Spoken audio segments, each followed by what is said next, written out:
Stopping me? You don't have a bell on the bike, you're on the sidewalk. I have a horn on it. Okay. You're in the street. I'm not on the sidewalk. I got off right here and pulled up. You're on the sidewalk now. You can do that. All you have to do is give way to pedestrians. You're in the street. Which I can be. It's legal. Okay. You were in the bike lane. There's no license. There is. The street is the bike lane. Okay. Just come to the hood, man. Relax. No. Get your supervisor. What crime have I committed? It's an infraction. Okay. Okay. What's the infraction? Just give me your name. What's the infraction? Just the vehicle. Get your violation. supervisor. I will. Get your supervisor. Okay. In a second.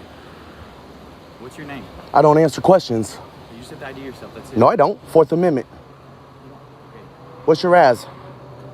Reasonable articulate suspicion that I have, am, or about to commit a crime, It's just an infraction. which isn't a crime. So I don't have to surrender my rights. My person is my property. My ID is my property. I don't have to surrender. I don't answer questions. Fifth Amendment. Stop moving. You're the one creeping up behind me. I don't answer questions. Fifth Amendment. You saying it's electric? Yes, electric. Okay, just sit down and look at it. No, I don't have to I'll get sit. you out of here. I don't have to sit. Okay, just do me a favor and come over here. No, I'm good right where I am. I'm on a public easement. Stay right here. I can be anywhere I want. Why are you tripping? Because you haven't articulated a crime that I committed. This is an illegal detainment. Welcome back to the ultimate showdown in the streets of Long Beach.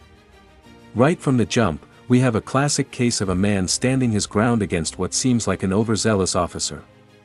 The stakes. Your basic Fourth Amendment rights.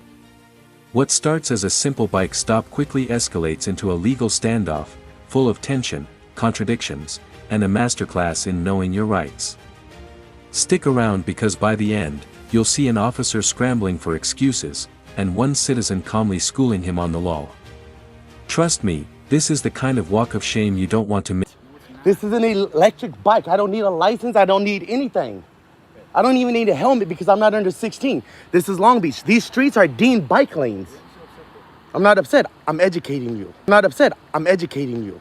Get your supervisor and quit asking me questions without an attorney. Get him here in a second. Then quit asking me questions without an attorney. What is your name? Quit asking me questions without an attorney. You got warrants or something? I refuse to answer questions pursuant to my Fifth Amendment of the United States Constitution. I'm not asking you interrogative questions right now, dude. I don't care. You're asking me questions. You haven't articulated the crime that I've committed, so I don't have to answer no questions. My name is my property, and pursuant to the Fourth Amendment, unless you could articulate any crimes that I have, am, or about to commit, I don't have to surrender that. What are you so upset about? Get your supervisor. Okay, I'll do that once you... Because you're harassing me. That's why I'm upset. I'm not harassing you. Yes, you are. You pull on the street, you don't want a license plate on there. Don't need a license plate. It's electric. Okay, you didn't signal. Yes, I did. I put my hand to the side. You did not do that. Just because you didn't see it doesn't mean I didn't do it. You were behind another car. I wasn't. You were the second one in line right there. Listen, Because you do understand, I'm going to get your body cam and your dash cam, and it's going to show you're behind another vehicle. fine. What's your name? I don't answer questions. What's your last name? If you want to ask me questions, provide me with an attorney, please. You're not being interrogated for anything right now. You're asking me questions. That's an interrogation. Your name. Here's where it starts to get intense. The man immediately requests the officer's name and badge number, classic move for transparency, and asks why he's being stopped. Notice the officer's excuses: no bell, sidewalk riding. But our guy stays calm, pointing out the horn and the legal bike lane. This is a textbook example of staying composed under pressure. Notice the subtle tension building here. The officer is fishing for compliance, while our man is armed with knowledge of the law. This is a teachable moment. Understanding your rights can completely flip a stressful encounter in your favor. Provide me with an attorney. What's your name? I have the right to remain silent. You just have to ID yourself. I don't have to ID myself, absent a crime. Fourth Amendment. I went to law school, buddy. I went to law school. It's an infraction. Which is not a crime, you It is. No, then provide me with an attorney if it's a crime. You're not in handcuffs. I'm not interrogating you. Okay. And I don't have to answer your questions. Get your supervisor for the fourth time. Then quit questioning me until your supervisor gets here.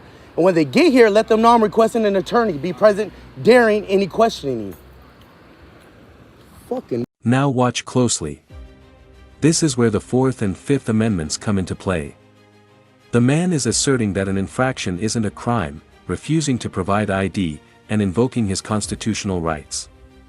This is high-level legal awareness. He's essentially saying, I won't surrender my property, my identity, or my rights without probable cause. And look at the officer, he's visibly frustrated because his authority isn't being blindly accepted. If you've ever wondered how to assert your rights during an unlawful stop, this moment is a masterclass. Notice the calm versus chaos dynamic, it's fascinating. The drama continues. The officer begins contradicting himself, claiming the man didn't signal, then getting called out. The man points out he signaled and was behind another car, which is exactly what happened. This is where emotional intelligence and documentation meet street law. Our guy knows the rules, the space he's allowed to occupy, and he's unshakable. Every time the officer changes his story, it highlights a lack of legal footing. Audience, take a moment, how would you react in this situation? Would you stay composed, or would frustration take over like it did here? Now pay attention, this is textbook legal strategy. Our subject repeatedly asks for a supervisor and requests an attorney while asserting his right to remain silent. He's staying firm under intimidation tactics. The officer keeps asking for his name, mislabeling questioning as non-interrogation, but legally, this is exactly why you can pause, request counsel, and not answer without legal guidance.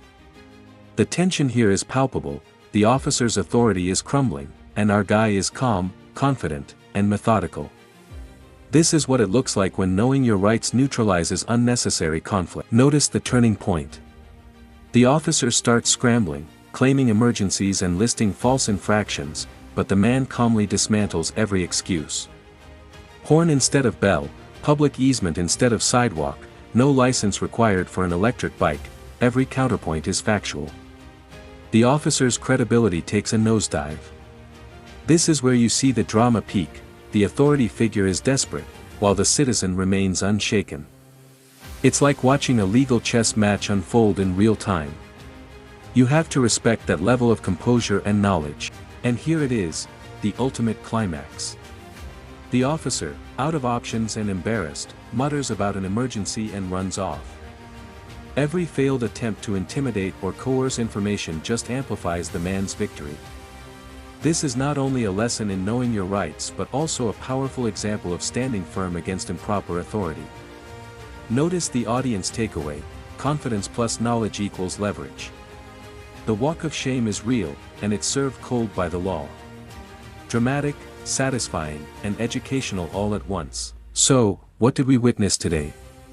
A textbook case of constitutional rights in action, Fourth and Fifth Amendments enforced under pressure, an officer scrambling under his own contradictions, and a citizen standing firm with poise and knowledge. No crime occurred, no laws were broken, and yet the tension was intense from start to finish. Key takeaways: know your rights, remain calm, and request counsel when necessary.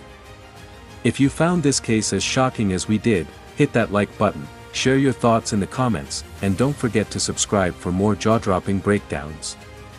Cases like this don't come around often, and you'll